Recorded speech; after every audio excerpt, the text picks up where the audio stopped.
Assalamualaikum Ustaz Firanda. Waalaikumsalam warahmatullahi wabarakatuh. Alhamdulillah. Halak. Bikhair, alhamdulillah, masya Allah. Ya, masya Allah, tabarakallah. Baik. Lagi di mana? Di rumah apa di mana? Lagi di rumah Ustaz. Afwan, jadi saya harus pakai masker. Oh, masya Allah. Ya. Ada kopi masalahnya. Ini waktu lagi ahad, sholat, jadi kita mengkaji juga ilmu-ilmu agama, Ustaz. Oh gitu. Pasien berapa orang di situ rumah sakit? Pasien kita ada sekitar 300 bed, Ustaz. Ini ada yang kenapa? Ada juga dengan masalah kesehatan jiwa, dia juga kena COVID, ada juga Ustaz. Ustaz, kita mulai dulu Ustaz ya. Boleh. Baik, bismillahirrahmanirrahim. Assalamualaikum warahmatullahi wabarakatuh. Alhamdulillahirabbil alamin, wassalatu wassalamu ala asyrofil wal mursalin wa ala alihi washabbihi ajmain. Amma ba'du. Puji syukur kita panjatkan kehadirat Allah Subhanahu wa taala. Salam dan salam berlimpah pada junjungan kita Nabi Muhammad sallallahu alaihi wasallam. Alhamdulillah pada siang hari sesuai dengan kajian rutin Majelis Taklim Fastabiqul Khair namanya Ustaz, di rumah sakit kami ada Mas Ridho dan di dalamnya kita menyelenggarakan salah satu kajian rutin segala ilmu agama, dan alhamdulillah salah satu dampak dari pandemi ini kita bisa secara virtual bisa bersilaturahim dengan Ustazah, Masya Allah ya. Jadi kita bersekali kita di tengah-tengah kesibukan kita bisa mengkaji ilmu-ilmuan. Baik Ustaz Firanda yang saya hormati dan para peserta webinar Majelis Fastabiqul Khair di Rumah Sakit Dr. Suharto Herjan, kali kita akan bersama-sama menimba ilmu dari Ustaz Anda terkait dengan profesionalisme dan amanah ya, dipandang di sudut pandang syariah Islam. Mana sih sebetulnya profesionalisme dan amanah kita para karyawan, pegawai khususnya kesehatan di rumah sakit. Untuk tidak berpanjang lebar, kami persilahkan Ustaz Firanda. Tafadhol Ustaz. Jazakumullah khairan. Assalamualaikum warahmatullahi wabarakatuh.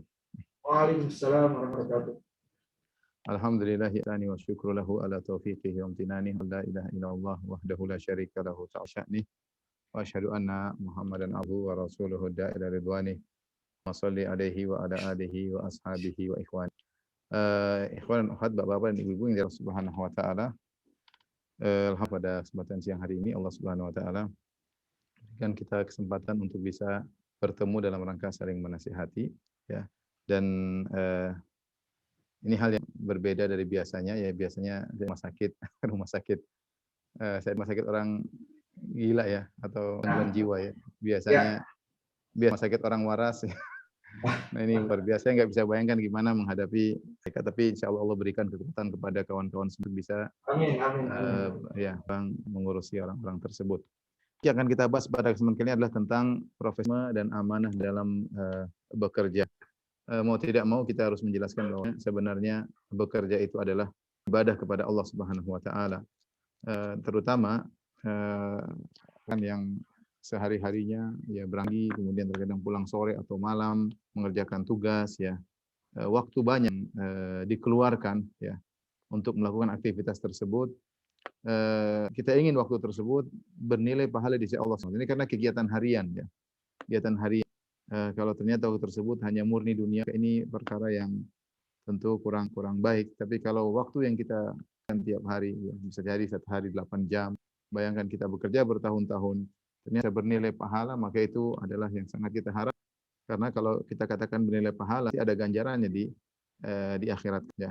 Masing-masing kita semua punya kesibukan. Ya. Kebetulan Ustadz, kesibukan saya mungkin baca buku, menyampaikan materi, mungkin murojaah Al-Quran atau hadis. Ya. Dan saya menjadikan ibadah di sisi Allah. Demikian juga para hadirin hadirat ya yang juga punya aktivitas yang tidak kalah penting ya, sangat penting urusi orang-orang yang kelainan jiwa atau berpenyakit jiwa yang itu butuh kesabaran, saya rasa ekstra luar biasa. Maka semoga apa yang dilakukan kegiatan harian tersebut menjadi sebab untuk menganggap pada surga Allah Subhanahu wa taala. Tapi semua tentunya kita harus menyadari bahwasanya pekerjaan kita mencari nafkah apalagi mengurusi orang sakit itu adalah ibadah. Ini yang ingin saya tekankan di pembahasan kita bahwasanya secara umum bekerja adalah ibadah. Bekerja adalah ibadah. Terlalu banyak dalil juga akan hal ini ya. Ya dalil yang langsung menunjukkan bekerja adalah ibadah adalah dalil yang diberikan oleh Al-Qurtubi rahimahullahu taala. Imam Al-Qurtubi dalam tafsirnya ketika mengomentari firman Allah Subhanahu wa taala di akhir surat Al-Muzammil, Allah Subhanahu mengatakan akharuna yadribuna yabtaguna min fadlillah wa akharuna yuqatiluna billah. Kata Allah Subhanahu wa taala, akharuna yabuna fil ardi yabtaguna min fadlillah wa akharuna yuqatiluna fi sabilillah.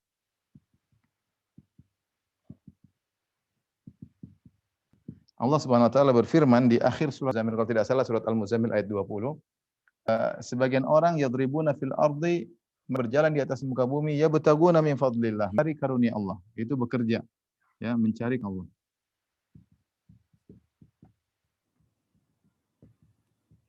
Bekerja ya. Kemudian kata Allah Subhanahu wa taala wa qatiluna fi sabilillah, dan sebagian berjihad di jalan Allah. Di jalan Allah. Nah, kata Imam rahimahullahu taala ya, sebagian orang. Imam Qurtubi mengatakan Allah menggandengkan dua hal, menggandengkan antara mencari nafkah hasil yang halal dengan berjihad di jalan Allah Subhanahu wa taala. Sehingga Imam Qurtubi berkesimpulan bahwasanya antara dua yang dibandingkan ini mirip ya. Sehingga dia bahwasanya kesimpulannya kata Imam Qurtubi rahimahullahu taala bahwasanya cari kerja adalah jihad. Mencari nafkah halal adalah jihad di jalan Allah. Dan ini bukanlah hal yang berlebih-lebihan menurut saya. Ini pendapat Imam Qurtubi rahimahullah. Mungkin seorang mengatakan berlebihan, saya bilang tidak juga ya. Apalagi di zaman sekarang mencari nafkah. Karena di balik mencari nafkah ini banyak yang kita mau perjuangkan untuk anak-anak bisa sekolah, untuk istri bisa makan, mungkin untuk orang tua, belum lagi berkaitan dengan yang kita lainnya, orang-orang misalnya pasien-pasien ya. Terus mencari nafkah yang halal di zaman ini yang banyak orang-orang menawarkan haram. Maka Imam Qurtubi berkesimpulan bahwa saya mencari adalah jihad. Nah, kalau bilang jihad berarti bukan sekedar ibadah tapi yang mulia. Ini kita lihat dari diri kita bahwasanya kita mencari karena Allah Subhanahu wa taala dinilai jihad oleh Allah Subhanahu wa taala. Ini pendapat Imam dalam tafsirnya di tafsir surat Al-Muzammil ke-20 ya. Tapi di antara dalil ya yang menunjukkan bahwasanya bekerja adalah ibadah yaitu Allah Subhanahu wa taala, ya. Allah menjadikan kita untuk menafkahi anak istri kita. Untuk menafkahi anak istri kita. Wal yunfiq dzu sa'atin min sa'atih. Ya, berinfaklah. Liyun dzu sa'atin min sa'atih. Hendaklah berinfak. Nah, jadi kita tahu infak ada dua, ada infak wajib, ada sunnah. Di antara infak wajib adalah infak kepada siapa yang di bawah naungan kita, anak, istri, orang tua miskin, wajib bagi kita untuk menginfaki. Dan kita tidak mungkin berinfak, ya, wajib. Tidak mungkin kita bisa kerjakan.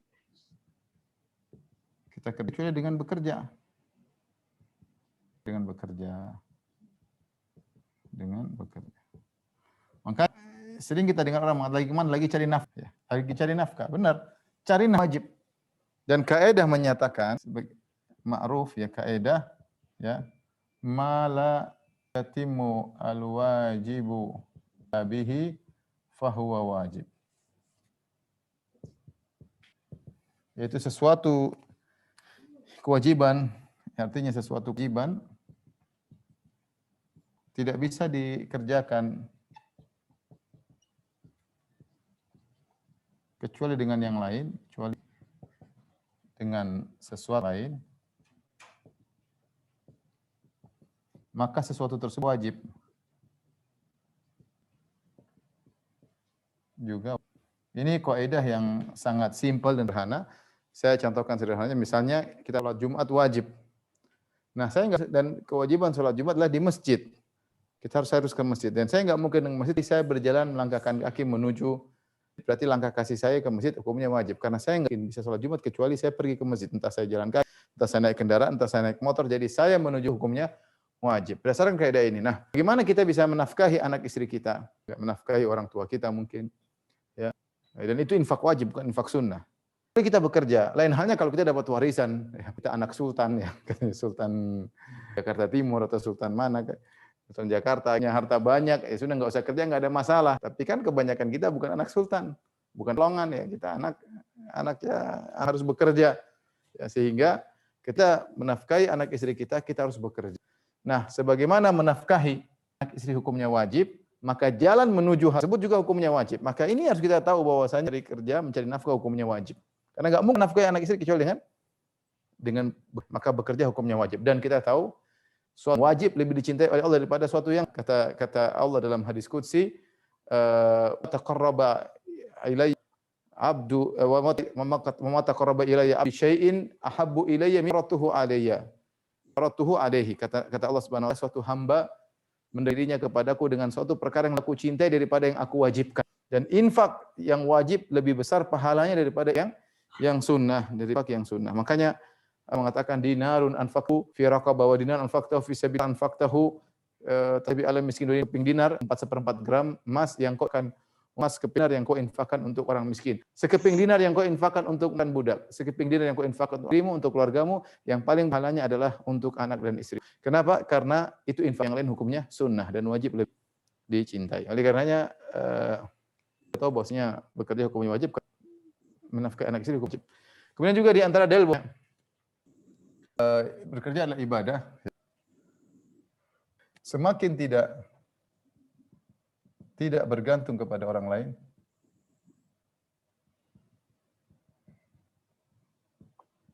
maka semakin tinggi tawakal.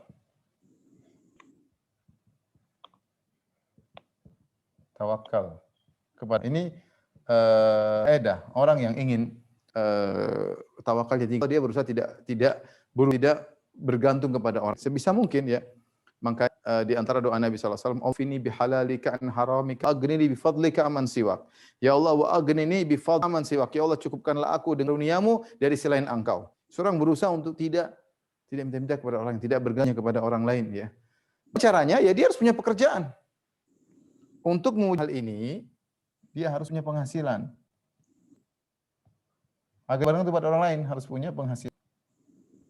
Bekerja, ya. bekerja ya. Makanya sahabat dahulu mereka berbaiat kepada Nabi sallallahu alaihi wasallam, "Allaluna nasa syai'an." Di antara para sahabat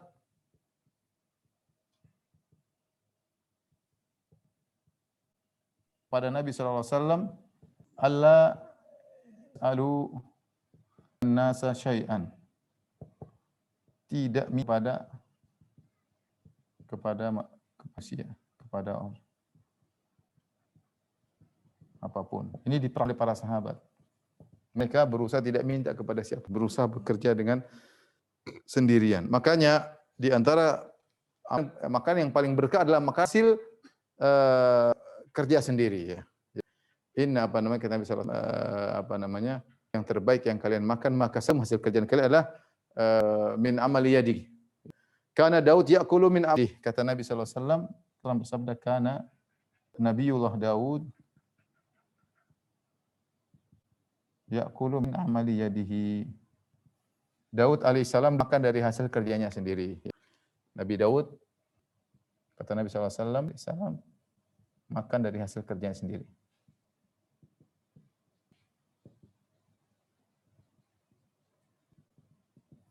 Nabi juga mereka bekerja ya di antara Nabi Daud alaihissalam kerjanya adalah membuat baju perang. Allah Subhanahu wa alanna lahul hadid, kami besi kalau dipegang jadi lembut ya.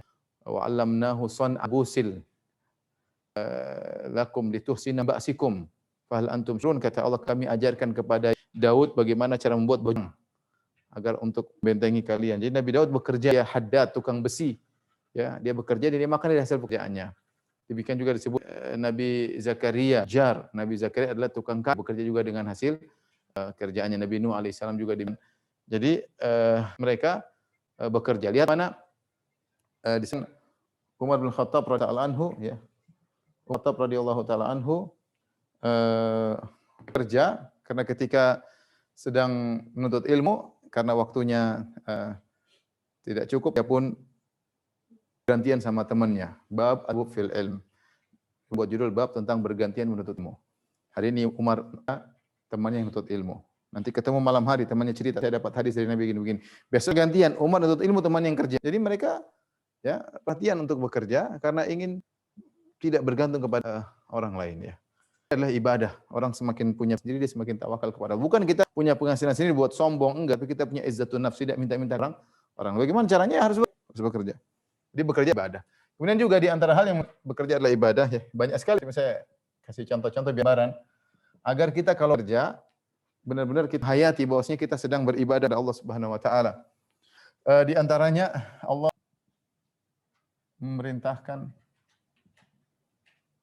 untuk berinfak dan bersedekah. Ya, yang sunnah ya, sunnah. Nah, enggak mungkin kita mengerjakan kecuali kita punya penghasilan. Kita hanya bisa mengennya jika punya penghasilan. Ya, dalam ayat banyak sekali. Wa anfiqu wa aku banyak sekali infakkan di antara penyesalan seorang meninggal dunia dia infak, dia mengatakan laula akhartani ila qaribin fa asaddaqa wa salihin. Ya Allah, bagaimana kalau tunda kematianku sebentar saja agar aku bisa berinfak. Kalau tadi infak wajib buat keluarga, infak sunnah. Dalam hadisku mengatakan ya ibna Adam anfiq wahai anak Adam berinfaklah aku infak untukmu. Jadi sebagaimana kaidah ma la yatibu illa bi fa wajib, suatu yang tidak bisa dikerjakan dengan selain kecuali maka suatu yang lain juga wajib. Demikian juga kaidah tentang sunnah, tentang yang ala mustahabbu illa bihi fahuwa mustahab. Perkara yang sunnah tidak bisa dikerjakan kecuali dengan perkara yang lain, maka pergi hukumnya sunnah. Contoh, kita tahu bahwasanya pergi pakai minyak wangi hukumnya sunnah. Beli minyak wangi hukumnya sunnah. Karena saya mau pakai minyak wangi, maka beli minyaknya sunnah. Sama, kita untuk berinfak di jalan Allah Subhanahu untuk dakwah, untuk fakir miskin, anak yatim, ibnu sabil, orang susah. Gimana kita mau menjalani semua ya laisal birru an tuwukum qiblal masyriq wal maghrib walakin amana billahi wal yawmil akhir malaikatul kabiyin wa atal mala ala hub dzawil qurba wal yatama wal masakin wa ibnas sabil. Di antaranya kata Allah kebajikan adalah mengeluarkan yang kau cintai untuk karib kat, untuk anak yatim, untuk miskin ya. Nah, gimana mau menyambung silaturahmi dengan baik dengan berikan hadiah kepada kerabat kalau kita enggak punya penghasilan? Maka jika memberi infak hukumnya, maka berusaha mencari infak dia juga hukumnya adalah sunnah ya. Taib di antara dalilnya ya bekerja juga adalah ibadah mungkin yang banyak masih banyak. Jam berapa? Ya, taib. Di antaranya ya Allah suruh mencari rezeki di sisi Allah. Memerintahkan mencari rezeki di sisi ya, Allah mengatakan fabu Allahi rizq fabtaghu Allahi rizq.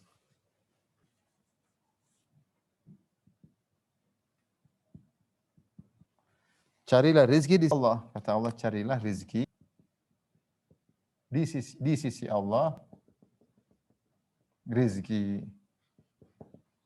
Perhatikan ada dalam ayat ini Allah dahulukan indallah fabtaghu indallah di sisi Allah. Harusnya kalau susunan yang biasa subjek predikat objek carilah di sisi Allah. Harusnya carilah rezeki. Tetapi ini susunannya dirubah, carilah di sisi rezeki.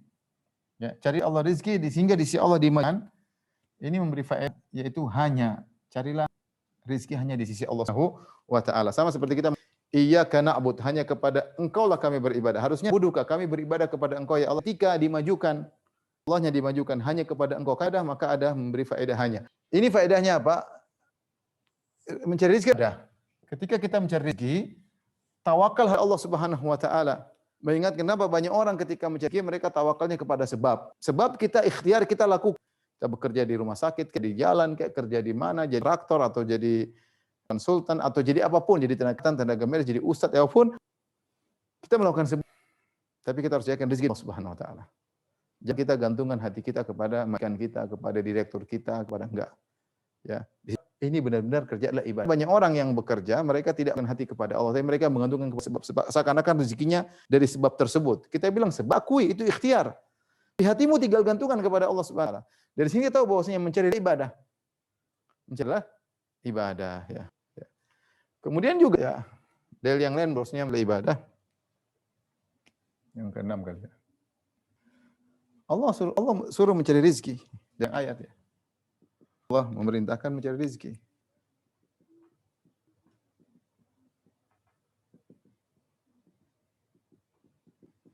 Seperti firman Allah Subhanahu wa taala, "Huwallazi ja'ala lakumul arda dzalula famshu biha." Huwallazi ja'ala lakumul arda dzalulan famshu fi manakibiha wa kulu min rizqihi. Wa kulu min rizqihi.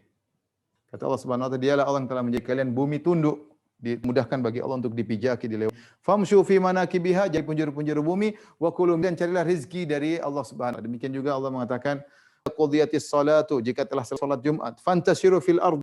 Fantashiru fil ardh. Wabtaghu min fadlillah.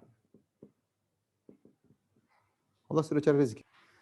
Bertebaran semoga kamu carilah rezeki. Carilah rezeki. Semua ikhwan dan akhwat subhanahu wa ta'ala dalil yang sangat tegas bahwasanya bekerja adalah ibadah. Kerja adalah ibadah. Maka ketika kita bekerja menuju tempat pekerjaan kita untuk ibadah. Saya bekerja ini karena Engkau untuk menafkahi anak istri, tidak minta-minta sama orang agar saya bertawakal Engkau sumber pemberi rezeki. Ya Razzaq, beri rezeki padaku. Ya. Sehingga kita bisa berpahala di Allah Subhanahu wa taala. Tolong dihapus.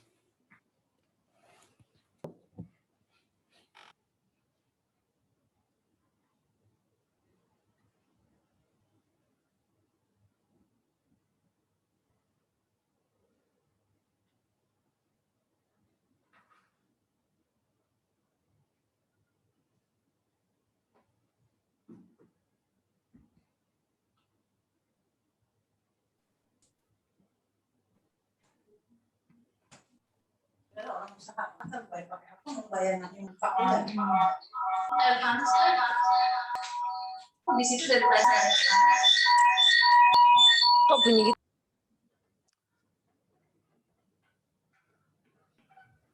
Baik, rekan-rekan yang rahmati Allah SWT, Setelah ini kita akan membahas tentang profesional, mana seorang harusnya menjadi pekerja yang profesional, bagaimana pandangan Islam terhadap seorang yang menjadi pegawai, kerja secara umum apapun pekerjaannya ya.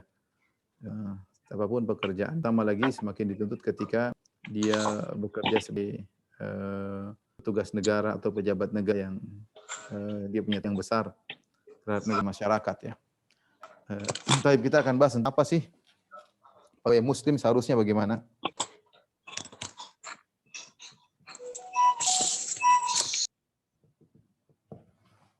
Pegawai muslim ya. Hal-hal yang perlu diperhatikan sebagai seorang pegawai muslim ya. Tadi sudah saya ingatkan, niatkan karena Allah. Niatkan kerja karena Allah. Karena zahirnya, ingat ya, kenapa bisa demikian? Harus niat karena Allah karena zahirnya pekerjaan kita murni duniawi.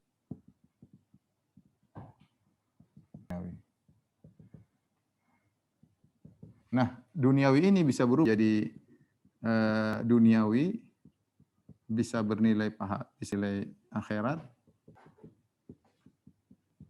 jika diniatkan karena Allah. Ini penting ya. Karena kita nanti di awal pengajian kita akan lewati berjam-jam bekerja dan itu niatkan sayang ya. Apa dalilnya? Dalilnya banyak.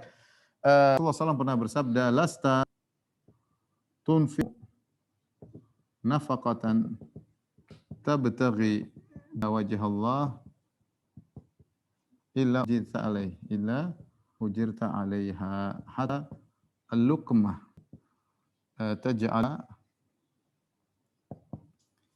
fi imra'atik." Perhatikan di sini kata dalam, tidaklah kau menginfakkan nafkah saja, tapi syaratnya tabghi bi wajh Allah, kau mencari wajah Allah, harus ikhlas. Infak apa saja yang kau keluarkan, kau mencari wajah, pasti kau dapat pahala.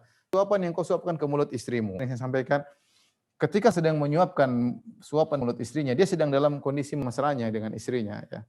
Yang kita sering sampaikan, kapan kita terakhir menyuap istri? Mungkin terakhir ketika masih pengantin baru, sudah lama enggak pernah istri. Tapi maksud saya kondisi laki menyuapkan makanan ke mulut istri sedang mesra-mesranya. Artinya ada nilai agama di situ sama sekali, benar-benar duniawi, lagi mesra, lagi sayang. Tapi kalau seorang mengerjakannya, Allah Subhanahu wa taala dapat pahala kata Nabi sallallahu alaihi wasallam. Harus ada tabtaghi bi wajh Allah. Engkau mencari wajah Allah Subhanahu wa taala ya. Demikian dalam hadis kata Rasulullah SAW, "Idza an rajul ala ahlihi yahtasib." Dalam hadis Bukhari, jika orang berinfak kepada harganya yahtasibuha dan dapat pahala dari Allah Subhanahu wa taala, maka dia dapat pahala ya. Pahala. Maka tinggal beda kalau kita baca Quran, amalnya sendiri sudah merupakan akhirat. Kita puasa itu perkara akhirat. Tapi kalau kita bekerja menghadapi pasien, maka sepertinya duniawi ya. Tapi kalau kita niatkan karena Allah Subhanahu wa taala ya, maka akan menjadi pahala. Jadi pertama niatkan kerja karena Allah Subhanahu wa taala. Kemudian profesional ya.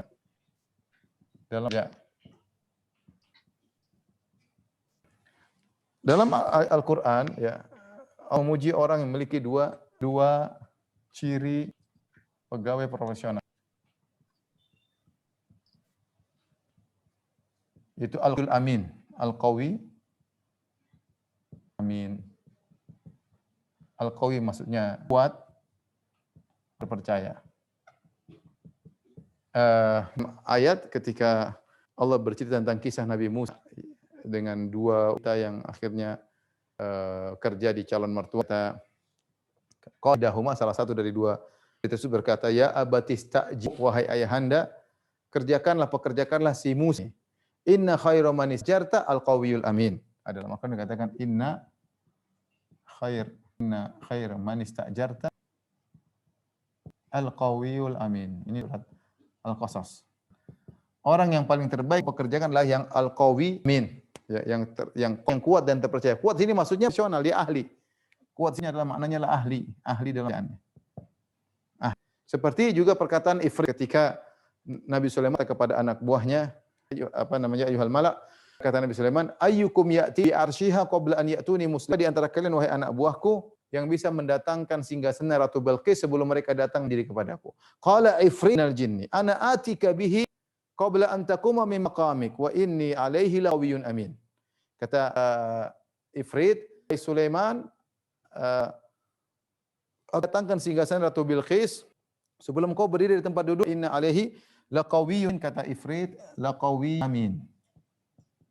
Aku ahli, kuat dan terpercaya. Kisah Nabi Yusuf alaihissalam. Ketika ditawarkan jadi jabat, apa kata Nabi Yusuf alaihissalam?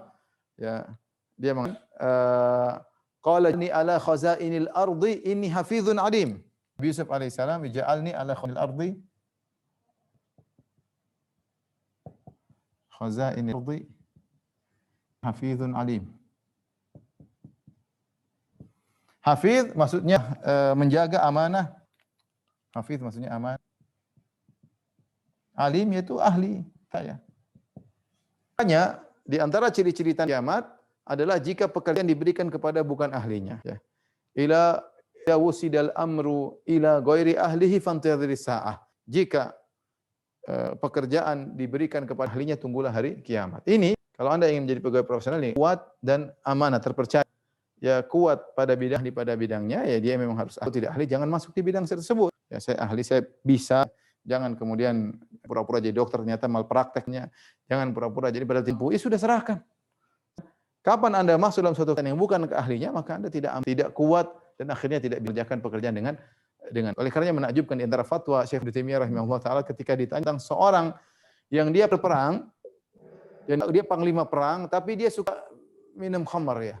Tapi dia jago mengatur peperangan, maka apakah boleh dia jadi panglima perang? Maka jawabannya bahwasanya itu tidak jadi masalah. Maksiat dia antara dengan Allah, tapi dia pekerjaan dia profesional untuk kemaslahatan kaum muslimin. Profesional untuk kemaslahatan kaum muslimin. Jadi seorang berusaha untuk dengan yang profesional. Ini yang disebut dengan profesional. Dalam hadis Nabi SAW bersabda, hadis Nabi, Innallaha yuhibbu amila alukum amalan an yutqinahu. Artinya Allah suka jika salah seorang dari kalian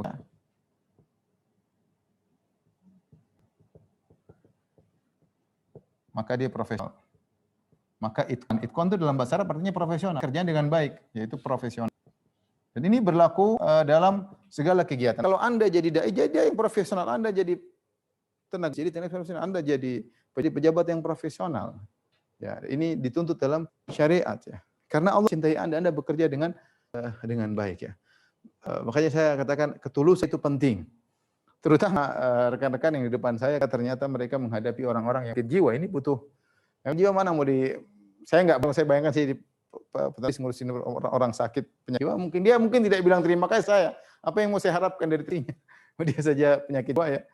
Jadi benar-benar butuh, karena kalau kita berikhlas, kita merasa sedang diawasi oleh Allah Subhanahu wa taala, kita akan bekerja, mesti ada yang lihat, dan kita tidak akan mengharapkan kasih dari orang yang sedang jiwa tersebut. Ya. Tetapi kita tahu Allah sudah mengetahui, melihat apa yang kita lakukan. Profesional kita layani dengan baik ya. Maka dapat pahala. Sama seperti dokter yang melayani seorang yang sakit. Ya, kalau dia ada niat tulus Allah, dia akan melayani dengan baik. Ini sedang menolong orang. Khairukum anfa'ukum linnas, paling bermanfaat bagi orang lain. Ya, bagaimana kita menghilangkan kesulitan orang, dia sedang sakit, kita hilangkan sakitnya. Kalau kita layani dengan tenang, dengan kita merasa ihtisab, merasa dapat pahala, tentu beda kita ketika kita hanya sekedar yang penting hitung duit berapa, itu lain lagi. Maka kita ingin kita ini sumber sumber Allah, dicintai oleh Allah dan untuk masuk surga ya. Makanya ingat bahwasanya ya. Ingat kerja bisa jadi sebab surga atau neraka. Rasulullah SAW memberi contoh yang disampaikan Rasulullah, contoh tentang tajir. Contoh tajir.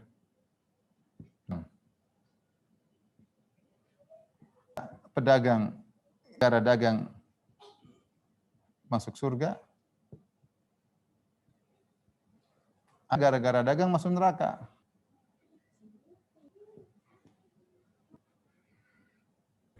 Gara-gara dagang masuk surga, Rasulullah mengatakan at-tajirus shadimin, dalam hadis kata Nabi, as-saduq al-amin ma'an nabiyyin wasiddiqin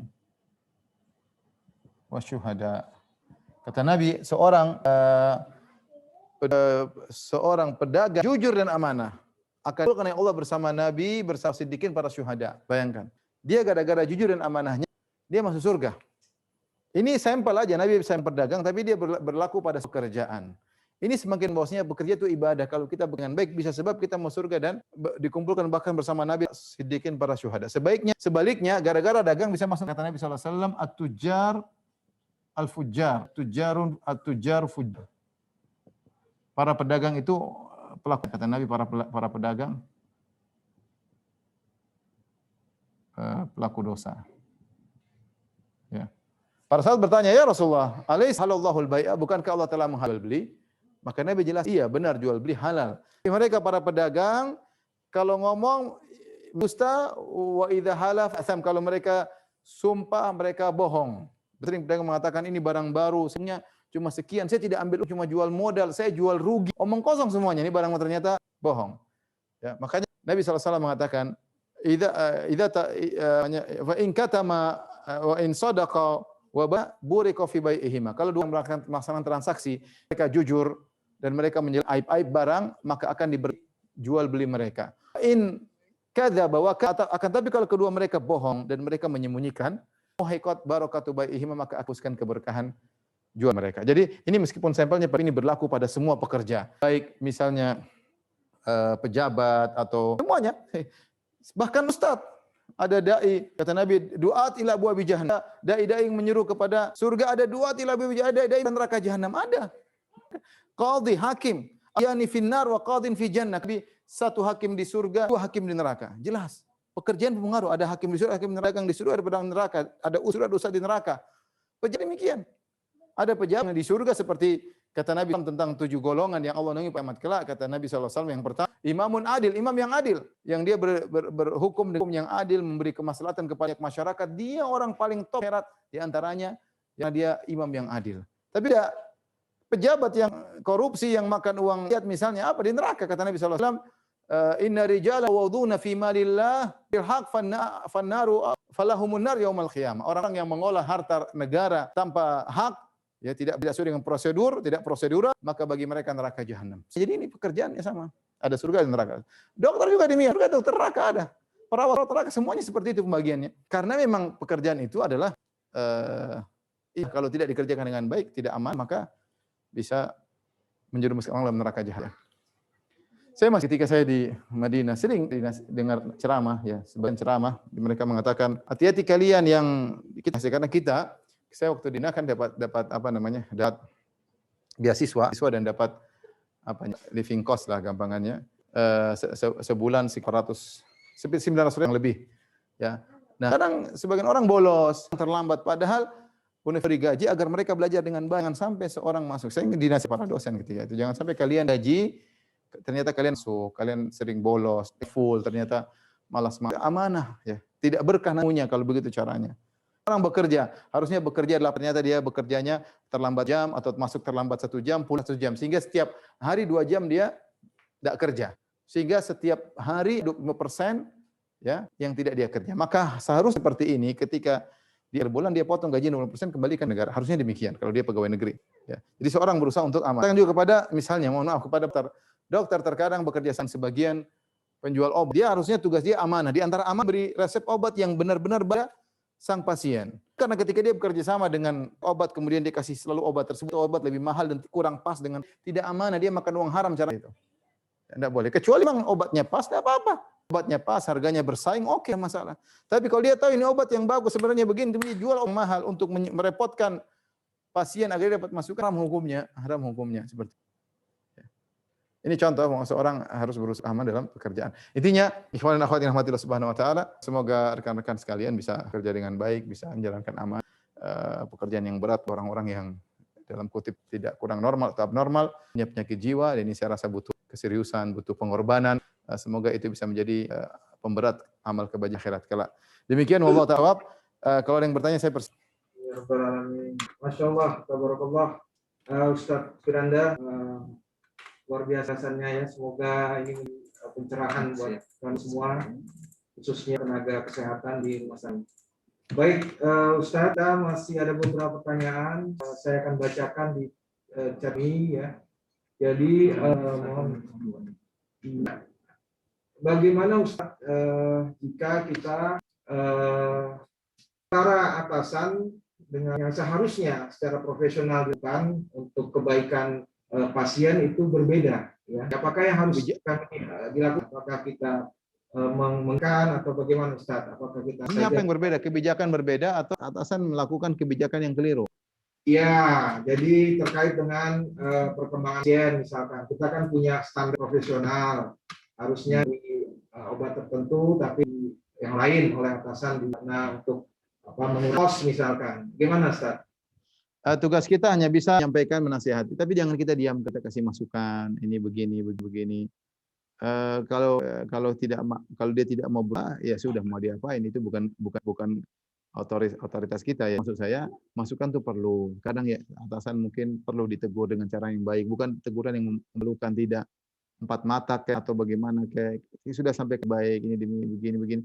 Kalau dia tidak setuju ya sudah, itu urusannya dengan Allah Subhanahu wa taala. Tapi yang bawahan kita untuk memberi masukan, jangan didiamkan. Wallahu a'lam bishawab. Ya. Masya Allah, Ustaz, ada lagi pertanyaan dari kesehatan wanita ya. Bagaimana saya harus membagi waktu antara pekerjaan dan keluarga? Kendala yang dihadapi adalah tentunya terkadang luput dari profesional pekerjaan di rumah sakit. Bagaimana hukumnya kondisi tersebut terhadap anak sebagai nakes wanita? Apa yang sebaiknya lakukan? Jadi profesionalis sebagai tenaga kesehatan dan sebagai seorang istri atau seorang ibu di rumah, bagaimana Ustaz?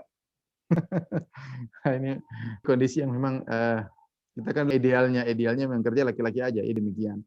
Tapi kan kenyataannya tidak demikian. Misalnya di rumah sakit juga butuh perawat wanita, butuh wanita ya. Kalau tidak dokter wanita juga terjadi ikhtilat laki-laki, dan intinya apalagi kesehatan butuh wanita, butuh laki-laki ya. Sehingga keberadaan mereka juga sangat dibutuhkan.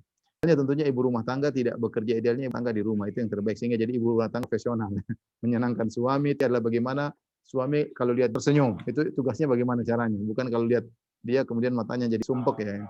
Itu tujuan utama orang wanita ya. Tapi kenyataannya tadi terkadang ada keperluan atau karena darurat harus bekerja. Tadi karena berjuang untuk menolong pasien wanita sehingga butuh tenaga kerja.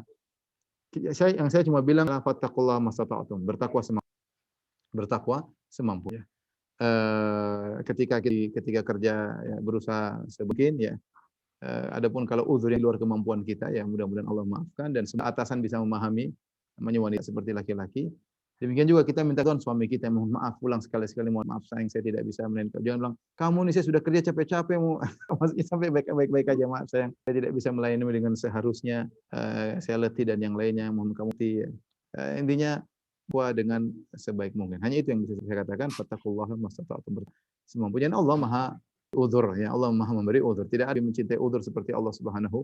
Kalau ibu kita beri uzur kepada kita, ayah kita beri uzur kepada kita, uzur kepada anak kita, apalagi Allah beri uzur kepada seorang dengan syarat dia menjalankan fattaqullaha mastata'tum, takwa semampunya. Allah alam bisawab. Masya Allah. Jadi ini Allah itu akan bertakwa semampunya, dan tentunya ridho dari suami ya Ustaz ya. Tentunya sangat. Kalau biar suaminya lebih ridho, gajinya sedikit, kasih lebih ridho lagi insya Allah. Masya Allah ya. Baik, ada lagi Ustaz, ini menarik sekali ya apa yang disampaikan Ustaz pada siang hari ini terkait dengan adanya keterlambatan masuk jam kerja untuk mengembang gaji ke negara. Tidak mungkin. Apakah kelebihan gaji itu disumbangkan atau cukup di istighfar? Gimana Ustaz? Di terlambat karena chat di kereta penuh, keterlambatannya bagaimana Ustaz? Kalau bisa misalnya ini kita bekerja, maksud saya kalau kita bekerja sebagai, ini harus dihadirkan dalam setiap PNS, pegawai negeri. Pokoknya dia bekerja, kebanyakan gajinya dari rakyat, bahwasanya dengan pajak macam-macam, tentunya ada juga hasil bumi negara, tapi kebanyakan banyak dari pajak ya, persentasenya cukup. Oleh karenanya tadi kembali, kalaupun dia karena uzur yang syar'i, memang kereta terlambat dan yang lainnya, tentu harap atasan punya kebijakan. Memang keterlambatannya logis atau memang suatu darurat, harusnya dimaafkan kita, atau kondisi tertentu terlambat, bukan kebiasaan dia. Sang juga berusaha bertakwa kepada Allah, dia tidak sengaja lambatkan dirinya, dia atau hendaknya mengerti. Jika seandainya masih perlu dalam maksud saya, karena dalam aturan kata udzur-udzur, kalau udzur tersebut prosedural harusnya gajinya tetap halal. Ini tentu yang lebih tahu dia dan tannya. Ya. Dia terlambat ini memang karena dia pas atau karena dia sudah prosedur tapi lambat karena mungkin dia sudah pergi pagi-pagi ternyata terlambat atau ternyata bisnya atau ya itu kan di luar kemampuan dia sudah prosedur seperti biasa ya. Saya hanya berharap kalau seorang sudah bertakwasnya dan dia sudah prosedur dan ada aturan yang regulasi menyatakan kalau kondisi seperti ini tidak jadi mudah-mudahan hal itu menjadi hak dia karena dia sudah berusaha. Tapi kalau ragu, dia tahu dia punya kekurangan yang semalasan, ya, harusnya ke negara uang tersebut ya. Kalau bisa ya untuk harusnya kembali kepada kemaslahatan yang dia instansi yang dia jalani. Wallahu alam bishawab. Baik.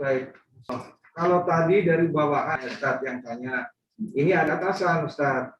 Bagaimana membina bahan yang Assalamualaikum Pak Ustaz, mohon masukan jika sebelasan bentuk pembinaan pegawai mengingat terkait yang tadi Pak Ustaz sampaikan masalah kerja, bagaimana Pak Ustaz? Apakah mata atau bagaimana Pak Ustaz untuk seperti pegawai yang bisa. Nah kita berusaha misalnya dengan membuat pengumuman, membuat saran, membuat itu hendaknya amanah, tempel di mana.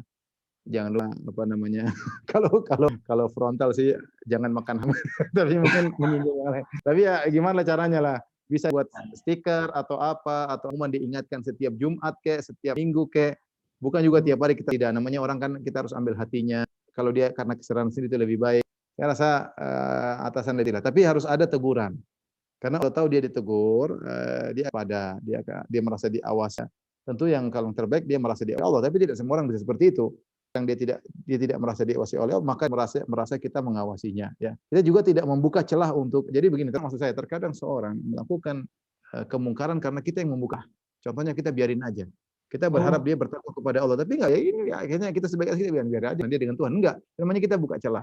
Kita buka celah. Sama seperti misalnya kita bicara saya cerita ini pengalaman ya misalnya di rumah ada teman misalnya dia pegawai tersebut tapi dia tidak pernah nanya laporan keuangan dan macam-macam, dia biarin saya bertahun, akhirnya ternyata dia korupsi.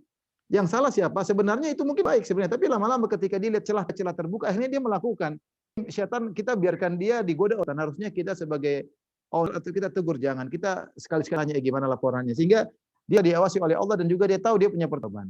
Jadi maksud saya jangan kita jebak orang untuk melakukan hal yang buruk karena kitanya. Orang tua dan anak lah. Orang tua anak kita kasih di kamar sendirian ya namanya kita menyebut dia akan nonton macam-macam ya. Oh dia sudah ngerti. Oh enggak kita harus tahu bahwasanya sedang diawasi. Namanya kita membuka celah untuk orang melakukan keburukan. Nanti membantu juga kita membantu macam-macam diambil ya salah sendiri kena di depan dia. Jadi maksud saya atasan yang baik ya berusaha menegur dengan cara yang terbaik dan berusaha tidak memberi celah. Tapi bukan tiap hari kemudian negur ya enggak. Saya tentunya itu kalau mungkin orang kelainan jiwa mungkin yang tiap hari ditegur kan petugas cukup isyarat-isyarat beberapa tegur kadang tidak, itu intinya orang-orang cerdas lah tinggal bagaimana menegur dengan cara yang baik. Allah alam bisawab. Jangan kasih celah. Ya baik, masya Allah ya. Jadi tetap harus diingatkan dan tidak ada unsur pembiaran ya. Ya jangan pembiaran ya. Kali-kali mengingatkan. Baik, rupanya ada satu yang ingin bertanya langsung. Silakan. Ya, silakan dari apa ini? Ikhwan di mute, di unmute.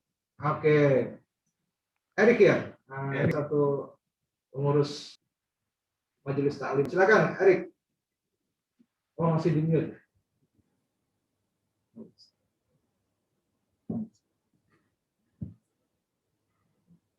Oh ini beliau profesional ruangan inap ini Ustaz. Ini sudah di unmute. Ya mute. Ya, dari sana nggak bisa, Erik. Dari HP belum di unmute. Unmute dari sana, Erik. Enggak dari sini, dari apa? Di permintaan unmute. Ini dia tinggal permintaan unmute dia tinggal pencet kan. Udah dari permintaan. Dia yang Oh iya, dia harus mencet. Dia harus mencet. Dipencet. Pencet profesional pencetnya. Ya, silakan, tafadhol. Masya Allah. Assalamualaikum warahmatullahi wabarakatuh. Waalaikumsalam warahmatullahi wabarakatuh. Alhamdulillah, Masya Allah. Pertama, sangat bahagia ya. Masya Allah bisa tetap langsung nih sama Ustadz. Alhamdulillah, Bisa alhamdulillah. berbicara langsung, Masya Allah. Ini satu hidayah yang menurut Ana, buat Ana pribadi, Ana sih bahagia sekali Ustadz. Bisa Masya Allah. Alhamdulillah Ustadz, mungkin Ana mau nanya masalah keikhlasan dalam kerja Ustadz. Kadang-kadang Ana pernah dalam kerja tuh memang kita butuh baharan ya Ustadz. Iya. Karena bekerja di rumah sakit jiwa ini kadang-kadang ya ujian kesabaran memang begitu dahsyat Ustadz. Ini gimana ya Ustadz agar lebih saya pribadi lebih kuat lagi gitu dalam keikhlasan yang bisa menahan sabar gitu loh Ustadz menghadapi pasien. Iya. Dan terus terang kadang-kadang Ana juga ada nggak sabarnya gitu Ustadz. Iya. Baik. Ya, ya. Pertanyaan yang sangat bagus dari beliau ya. Jadi memang bilang agar kita bersabar tidak lagi kita bilang ini pahala ya. Jadi kita semakin bersabar semakin banyaklah. Dia semakin bertingkah kita semakin pahala. Tapi kalau kita lepas kalau kita marah, kita teriak istighfar. Kita istighfar. Kita adalah manusia yang sedang berpenyakit. Ya, dia sedang sakit, sedang butuh diperhatikan ya. Sama sekarang kita bisa sabar ngurusi anak ya. Ya. Saya ngajar ayah sekarang mengajar baca setengah mati. Saya biasa ngajar kadang siswa, kadang teman-teman ngajar anak suruh ACD, wah berat tapi ya ini pahala. Saya bilang ini pahala saya. Apain mau saya ngamuk-ngamuk nggak dapat pahala ya. Itu pahala ya sudah. Jadi memang itu pahala ngalir di situ. Jadi kalau kita sabar itu ya, maksud orang itu seringnya lihat nama pahala dibaca Quran itu pahala. Dia lupa kalau memaafkan itu pahala.